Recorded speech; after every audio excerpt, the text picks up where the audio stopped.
ഇവിടെ ഇപ്പൊ വെക്കണം. അല്ല ജോണി ഇത് ഇത്ര അങ്ങ് സീരിയസ് ആക്കിയോ? ഞാൻ ചുമ്മാ തന്നെ ഒന്ന് ഗീറ് കയറ്റാൻ വേണ്ടി തമാശ പറഞ്ഞതല്ലേ. അല്ല കുപ്പി എത്ര വേണേലും ഞാൻ വാങ്ങിച്ചു തരാം. വേണേ വാങ്ങിച്ചു തരാമെന്നോ? അങ്ങനെ നിന്റെ ഓച്ചാരം എനിക്ക് വേണ്ടോ? ഞാൻ എന്റെ തനിക്കുണം കാണിച്ചു.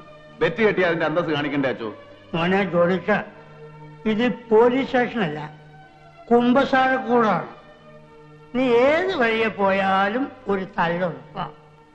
എന്നിട്ട് അതെല്ലാം ഒരു കടലാസ് കൊണ്ടേ കുറിച്ച് ഞായറാഴ്ച ദിവസം ഇങ്ങോട്ട് കയറി വന്നിട്ട് എന്നാ കാര്യം? ഇതിപ്പോ ഞാൻ കാലം കുറയാലോ കേൾക്കണം. അതെന്നെ അച്ഛനൊരുമാതിരി അങ്ങനെ പറയുന്നേ? കാര്യമില്ലാതെ ഞാൻ എന്നാ വഴക്കുണ്ടാക്കിയെന്നാ? അല്ല ഞാൻ പറയുന്ന അച്ഛനൊന്നും പറയണ്ട. തെറ്റുപറ്റാത്ത മനുഷ്യരാരാ? പശ്ചാത്തപിച്ച കർത്താവ് പൊറുക്കുന്നല്ലേ വേദപുസ്തകത്തിൽ പറഞ്ഞിരിക്കുന്നേ? ശരി, നീ പറ, നീ തന്നെ പറ. എനിക്കൊന്നും പറയാൻ. ജോണി, നിന്റെ അനിയച്ചാരുടെ